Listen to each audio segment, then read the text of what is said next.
অথচ আল্লাহ পাক রব্বুল আলামিন পবিত্র কোরআনে বলেছেন, ওয়ালা তাকুলু আমওয়ালাকুম বাইনাকুম বিল বাতিল ওয়াতুদলু বিহা ইলাল হুকামি লিতাকুলু ফারিকাম মিন আমওয়ালিন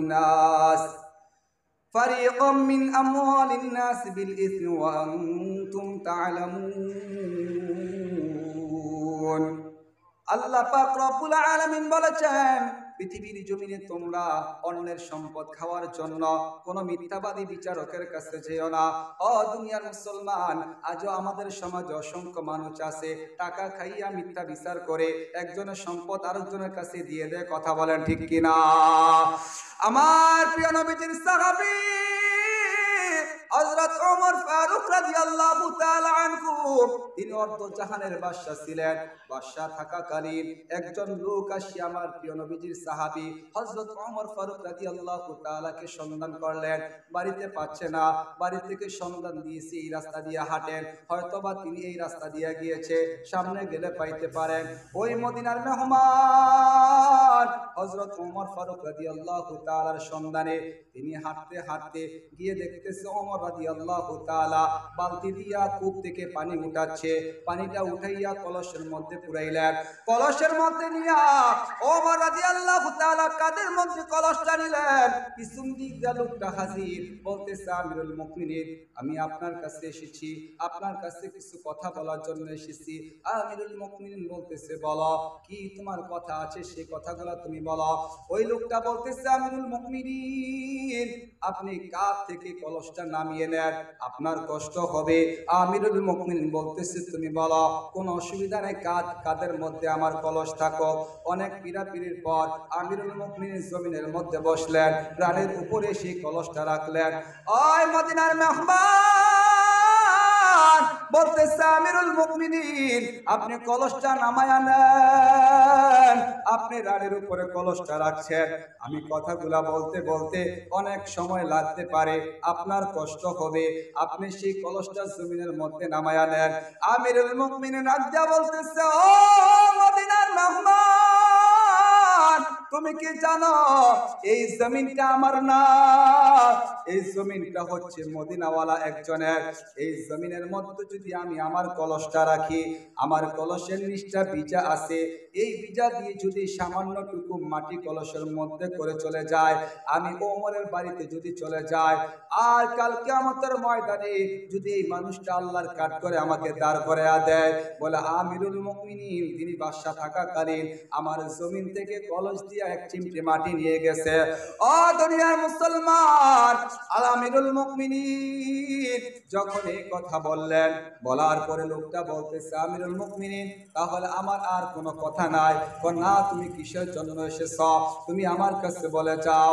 এবার মদিনার সেই মেহমান বলতেছে, আমিরুল মুমিনিন, আমি এই জন্য এসেছি আপনার কাছে, আমার ভাইয়ের সাথে, ভাই আজকে অনেক বছর যাবত ঝগড়া, আমার ভাই আমার কাছে এক হাত জমিন খায়, আমি বলতেছি না এক হাত জায়গা আমি পাবো, এই নিয়ে আজকে অনেক বছর ধরে আমার ভাইয়ের সাথে আমার ভাইয়ের দ্বন্দ্ব হচ্ছে। আমিরুল মুমিনিন, আপনি একজন বাদশা হওয়ার কারণে এই কলসের নিচে সামান্য এক চিমটা মাটি লাগার কারণে যদি কাল কিয়ামতের ময়দানে আল্লাহর কাঠ করে দাঁড়িয়ে যদি আপনি বিচারে শামিল হইতে হয়, ওই বিচারে কাঠ করে যদি আপনি দাঁড়াইতে হয়, আমরা তো সাধারণ মানুষ, আমার এক হাত জায়গার কোনো প্রয়োজন নাই, আমার এক হাত জায়গার কোনো প্রয়োজন নাই, আমি হাসরের ময়দানে আল্লাহর কাছ থেকে সেই জায়গা আমি বুঝে নেব, আমার বিচার পেয়ে গেছি। ও দুনিয়ার মুসলমান, আজও আমাদের দুনিয়াতে অসংখ্য মানুষ আছে, ভাইয়ের সম্পদ ভাইয়ে খায়, পাশের জমিনের সম্পদ আমরা জোর করে খাই। আরে ভাই, দুনিয়াতে আমরা কতদিন থাকবো? এই দুনিয়া ছেড়ে আমরা কবরে যাইতে হবে। ওই কবরটা আমার আপন, আমার হাসরের ময়দানটা আমার আপন, আমার মিজানের ময়দানটা আমার আপন, আমার ফুলসিরাতের পুলটা আমার আপন। এই দুনিয়ার জমিনে আমার বাহাদুরি করার সময় না, এই দুনিয়াতে আল্লাহ পাক রব্বুল আলামিন আলামিন আমাকে আপনাকে পাঠাইছেন একমাত্র মাওলার গোলামি করার জন্য, মাওলার ইবাদত করার জন্য। আল্লাহ তাআলার ইবাদত কইরা যদি আমরা কবরের মধ্যে যাই, আল্লাহ কই এই কবরটা তোমার শান্তির জায়গা আমি করে দেব, এই কবরটার মধ্যে আমি শান্তিতে থাকব, ওই হাসরের ময়দানে আমার কোনো চিন্তা থাকবে না, ফুলসিরাতের পোল যখন পাড়ি দিব আমার কোনো চিন্তা থাকবে না। কারণ আমি যদি আল্লাহকে রাজি খুশি কইরা যাইতে পারি, তাহলে কবরের মধ্যে আমার শান্তি, আখিরাতেও আমার শান্তি, মিজানের পাল্লা তো আমার শান্তি, আমার মাথায় কোনো চিন্তা নাই।